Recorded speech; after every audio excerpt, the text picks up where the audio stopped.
Gravando. Diego, tudo bem? Tudo bem? Agora tem que falar só para deixar registrado mesmo, tá? Mas só diz a sua formação e a sua função aqui do Brasil. Tudo bem. Você precisa de documento, RG, CPF, só o nome completo? Não. É que você falou que é só para deixar registrado. Registrado Tá. a gente anota. Beleza. Ok. Bom, meu nome é Diego, eu sou radialista, sou formado em rádio e TV. Além disso, eu sou também ator, dublador. Eu sou tradutor e eu trabalho aqui na do Brasil como coordenador de produção. Entendi. Diego, quando vocês pegam algum trabalho de algum cliente pedindo, qual é o critério que vocês usam para poder escolher determinadas vozes? Aquela voz sim, aquela voz não. Certo. Bom, depende muito do trabalho. Dentro de cada trabalho você tem um diretor. Então você tem geralmente um diretor responsável por aquele trabalho. Então o diretor assiste o filme, ele já vai ter meio na cabeça dele um banco de vozes que ele pode usar. Então ele vai assistir o filme, vai identificar cada um dos personagens e ele vai pensar qual é a voz mais indicada para cada um daqueles personagens. Em alguns trabalhos, os clientes pedem teste. Então nesse caso, o diretor também vai pensar, junto com a casa, junto com a equipe dele, quais são as vozes mais indicadas para aqueles personagens que precisam de teste. Esses testes são gravados e enviados para o cliente. E o cliente decide qual é a voz que ele quer para cada um dos personagens. Quando você tem personagens menores ou que não exigem testes, aí geralmente o diretor ou o escalador da casa vai definir quem são as vozes para cada um daqueles personagens. Ok. Mais uma pergunta. Quando o material chega para vocês, para dublar aqui, como que ele chega? Ele chega da mesma forma que chega um playback de uma música? É assim que chega ou vocês têm que ir através de procedimentos aqui no computador, vocês têm que tirar a voz? Como é que chega? Não, na verdade depende muito do cliente. Alguns clientes mandam material que ainda não está finalizado, porque ele já tem que ser lançado, dublado junto com o legendado, como algumas séries da HBO, por exemplo. Então ele chega às vezes faltando efeitos, ou às vezes o vídeo em preto e branco. Mas quando você vai dublar, você geralmente não tira o áudio original, né? Você depois faz isso na mixagem e manda para o cliente só o áudio em português. O que acontece? Você precisa ter o áudio em inglês para ter a referência para o dublador, então você não faz nenhum tipo de edição de áudio nesse sentido. Em alguns trabalhos você recebe uma coisa que chama ME, que é uma trilha só com a música e efeitos. Então você usa isso para mixar junto com as vozes em português. Mas não existe nenhum tipo de edição do material original para retirar o áudio antes de dublar, isso não. Entendi. Eu perguntei da escolha de atores. Dia 19, tem transmissão ao vivo. Acho que isso vai vazar no seu áudio. Sabe o que eu queria Já saber? foi as duas.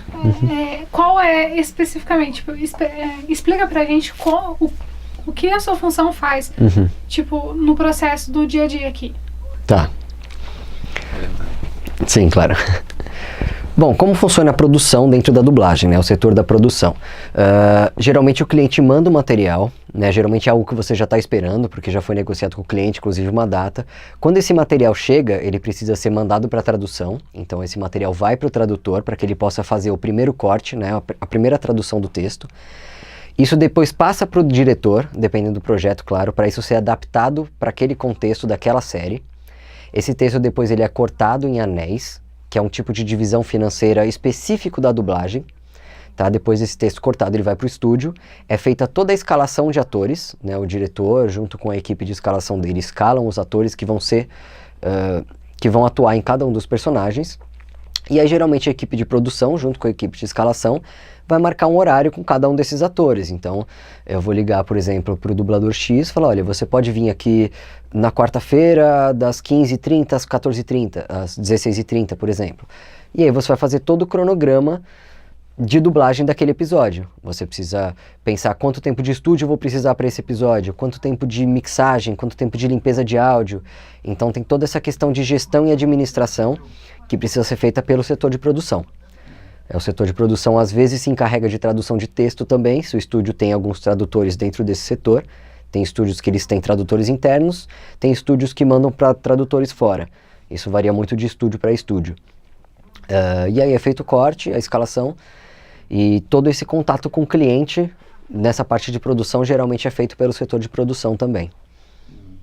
Até porque um filme de 2 horas um ator não leva 2 horas para ser dublado, né? Não, leva mais. Tudo depende... você quer que responda essa pergunta pro vídeo ou é uma curiosidade? Essa foi curiosidade mesmo. Ah, ok.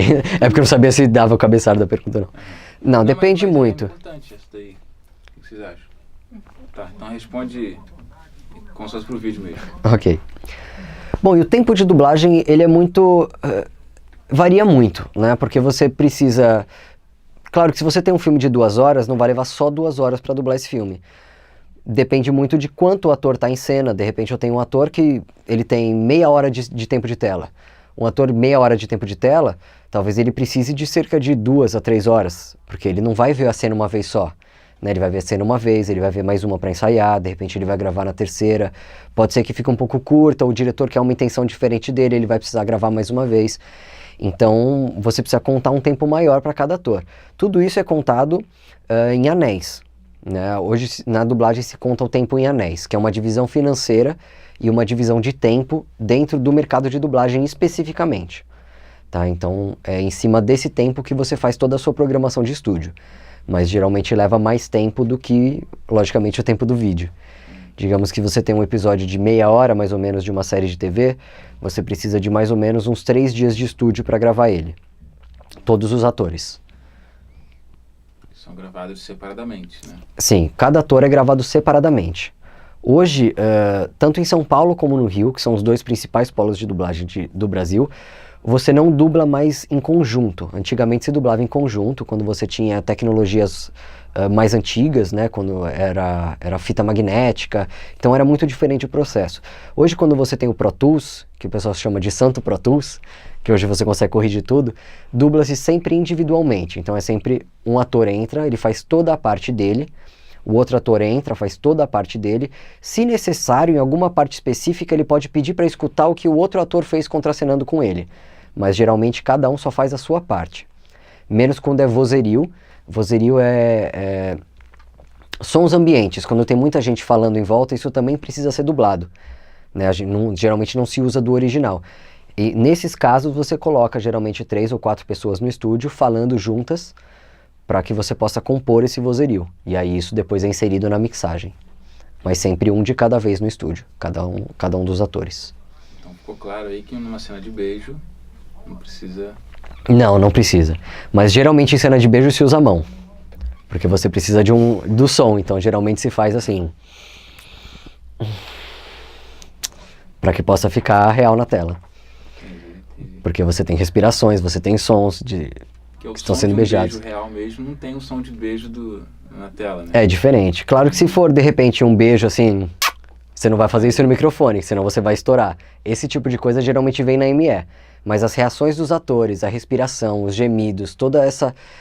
a intenção do beijo, isso precisa ser passado pelo ator. Porque isso não tá na ME, né? Isso não é música nem efeito, isso tá dentro da intenção do ator americano que fez, ou seja, o ator japonês, chinês, espanhol que fez aquilo. Então essa parte o ator precisa fazer. Sozinho, geralmente com a sua mão.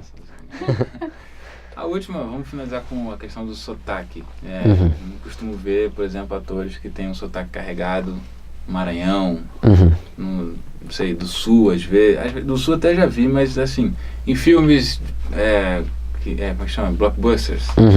Você vê lá, não vê o Homem-Aranha, por exemplo, falando, ô Madame Teia. Então, você não vê os Vingadores, por exemplo, falando com um sotaque específico do Brasil. O que você acha sobre isso? De repente...